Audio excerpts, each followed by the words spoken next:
meus amigos, meu nome é José Maria Panoeiro, estou aqui com vocês hoje atendendo a um convite do professor Lélio Calhau e vim conversar, bater um papo sobre alguns aspectos de criminologia econômica, em especial relacionado a delitos de sonegação fiscal, delitos contra a ordem tributária e contra a ordem econômica, entre outros, né?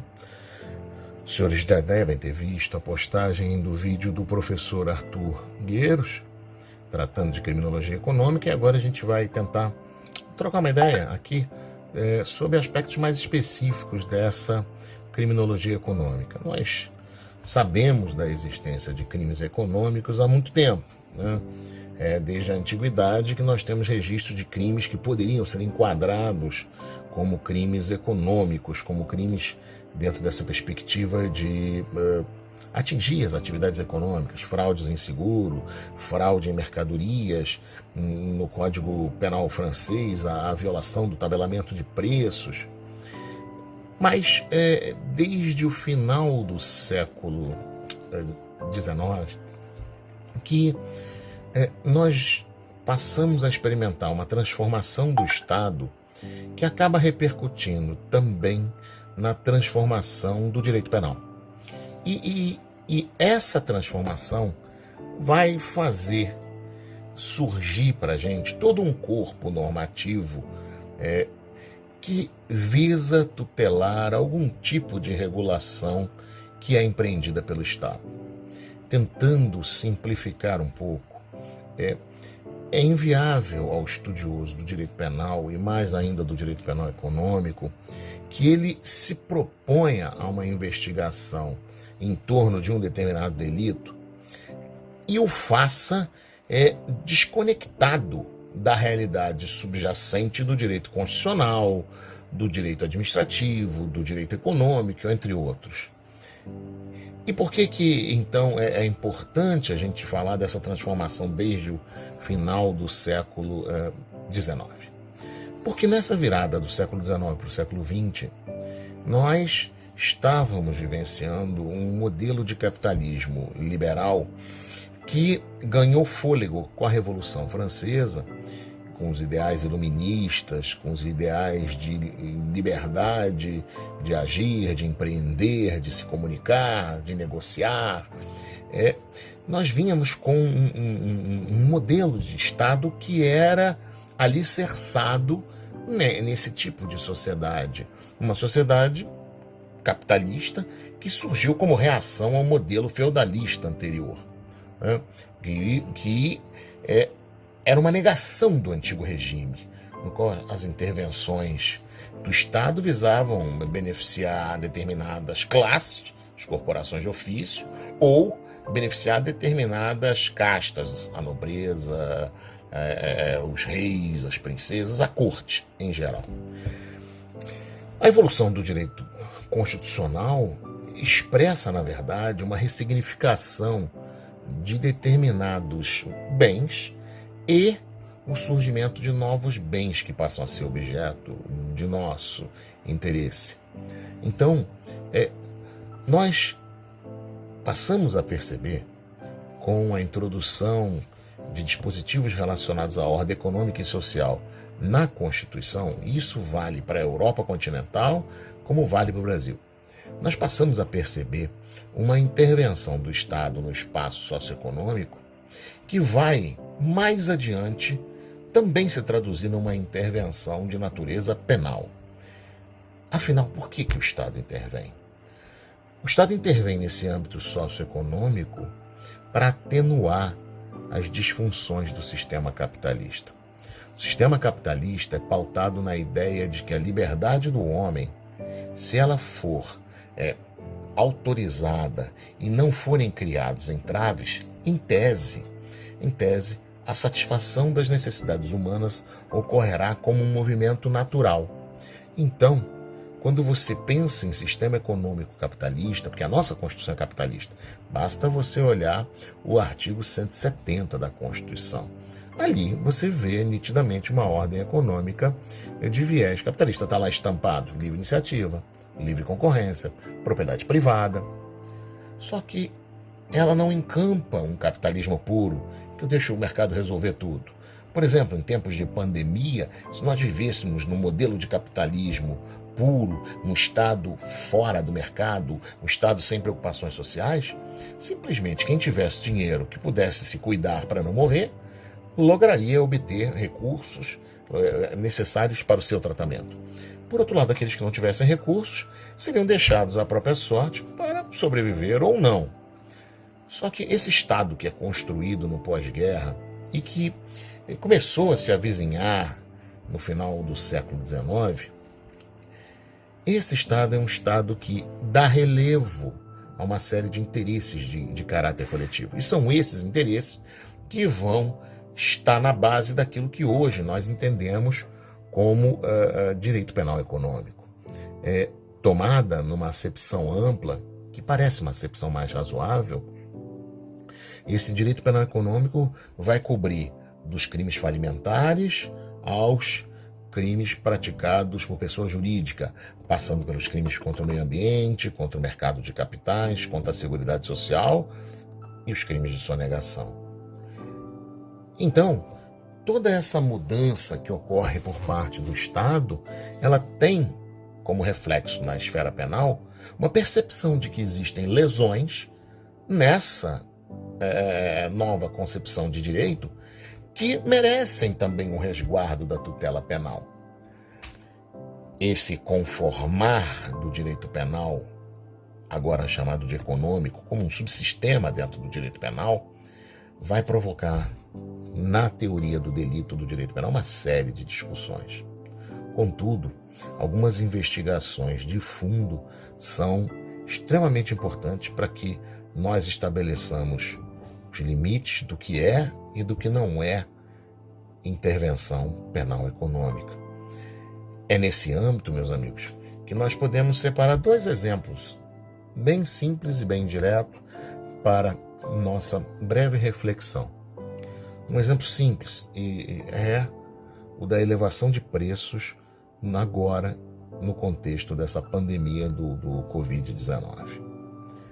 Nós sabemos que o sistema econômico é capitalista. E aí eu indago aos senhores. A nossa Constituição adota o capitalismo. Mas ela adota um capitalismo totalmente puro? Não. Ela adota um capitalismo temperado. Temperado com o quê? Temperado com normas que visam produzir benefícios de ordem coletiva. Ora, e o que seria esses benefícios de ordem coletiva? O que seria? Onde é que está isso na Constituição? Lá no artigo 170, você vai ver que a ordem econômica, leia-se o conjunto de atividades econômicas de um determinado país, no caso, o nosso país, deve visar dar a todos uma existência digna e conforme os ditames da justiça social. Isso deixa claro que as atividades econômicas não têm por finalidade única gerar lucro para o titular da propriedade. Não, elas têm que gerar benefícios também para a coletividade. Aqui, os senhores encontram a motivação, por exemplo, para a incriminação de delitos falimentares, como desvio de bens da massa. Mas por quê? Porque aqueles bens que estão afetados a uma atividade econômica, eles devem continuar vinculados ao processo produtivo. Não é o fato do agente econômico ter falido que vai permitir ele dispor dos bens como queira. Há uma limitação nessa liberdade de dispor a propriedade. Se ele dispõe contra aquelas regras do processo de recuperação judicial ou de falência, ele passa a incidir num crime, porque o legislador quer resguardar aqui a função social daquela propriedade que está inserida no processo econômico. Pois bem, disse para vocês que nós olharíamos a questão do abuso de preços e olharíamos para a sonegação fiscal. Vou começar por esse. E a gente fecha com a questão da pandemia. A sonegação fiscal é um desses bens jurídicos que passou por uma ressignificação ao longo do tempo. Como uma ressignificação, Panoro? Durante muito tempo, a sonegação fiscal foi vista como um delito de luva branca. Ela era a resistência do sujeito a que há uma intenção do Estado de vir ao seu patrimônio e arrancar alguma coisa. Dia desses eu li um artigo em que, obviamente, o autor estava criticando, mas ele colocava algo no seguinte sentido, de que o governo é o sócio de toda a sociedade. É o sócio oculto, porque não faz nada e apenas tira o lucro. Ora, senhores, é a nítida percepção equivocada de tributação e de crimes tributários. Por quê? Porque houve uma ressignificação do bem jurídico. A finalidade hoje da arrecadação tributária não é simplesmente satisfazer aos luxos de uma corte. Não. A finalidade de uma arrecadação tributária é viabilizar esse Estado que se diz social. E o que é Estado social, afinal de contas? A gente repete Estado social, Estado social, Estado social. Dizem que ele já morreu. Senhores, ninguém tem dúvida de que o Estado social está em crise. Vocês já devem ter ouvido falar disso. Mas Estado social, segundo o professor John Vervalle, da Universidade de Utrecht, é um Estado que nasce depois dos anos 60, ou seja, portanto, após a Segunda Guerra, nos países nórdicos, em especial Suécia, Noruega, ali, e é um Estado que cuida do homem do nascimento até o túmulo. E qual a finalidade desse Estado social de cuidar do nascimento até o túmulo? Ele quer tirar de você aquilo que de melhor você pode dar para aquela coletividade. Em outras palavras, se o Estado te ampara e garante condições de vida para que você tenha seu potencial elevado à máxima condição possível, você beneficiará toda a coletividade. Você será um grande promotor, um grande juiz, um grande médico, um grande cirurgião, você será um grande engenheiro, e assim nós teremos as várias profissões. Esse é o Estado social. Só que a professora Anabela Miranda, uma autora portuguesa, ela diz o seguinte: o Estado social, ele é um Estado social fiscal. Por quê? Porque ele é um Estado que depende da arrecadação de tributos. E aí aparece aqui uma marca da criminalidade do colarinho branco. Ou seja, ela é uma criminalidade não aparente. Ela vende um discurso para todos no sentido de que sonegação fiscal é só uma resistência do empresário a uma carga tributária elevada. E esse discurso, que tem uma grande aceitação, uma larga aceitação na mídia, ele acaba sendo reproduzido por todos. Ah, não, a carga é alta, quando nós esquecemos de um detalhe. Quando nós, como consumidores, vamos ali na ponta comprar, esse empresário repassou no preço o tributo. É o fenômeno da repercussão tributária. Ao fim e ao cabo, o tributo, perdão, senhores, o tributo é mais um custo. É mais um custo que o empresário tem que suportar para poder viabilizar o lucro, que é o seu objetivo final. Então, quando se pensa hoje em sonegação fiscal, talvez devêssemos pensar numa outra perspectiva. Numa perspectiva no sentido de que quem sonega inviabiliza prestações que o Estado deveria oferecer. E nesse momento de pandemia, fica muito claro que faltam recursos até mesmo para testar as pessoas que são positivas ou que são negativas em relação ao Covid. Pois bem, por que eu disse que fecharíamos com a questão da elevação de preços? Porque se a sonegação fiscal tem esse problema, ela é invisível, as pessoas percebem mal e ela tem impactos severos nas políticas públicas, que acabam sendo frustradas, acabam sendo esvaziadas. Quando se trata de abuso de preços, como por exemplo R$200 um botijão de gás em São Paulo no meio dessa pandemia, nós vemos uma nota característica de uma criminalidade econômica, que é o abuso de suas posições mais favoráveis, ou seja, é o abuso no direito de propriedade. Não é o uso do direito de propriedade, nem a sua fruição, nem a sua disposição. É um abuso. O botijão de gás tem um custo. E é óbvio que dentro do sistema capitalista é a relação de procura e oferta que rege o preço. Mas em situações anormais, o Estado, palavras do ministro Barroso, pode intervir de modo temporário para tentar equilibrar o interesse no lucro do comerciante e o interesse do cidadão comum, do consumidor, de obter aquele bem.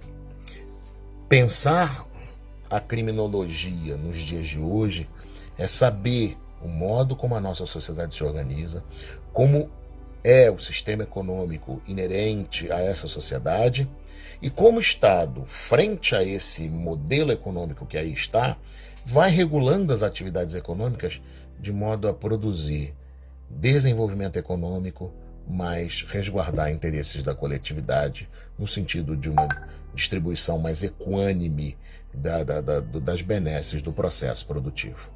Então, todo esse bate-papo aqui tem, por fim, deixar uma lição para os senhores.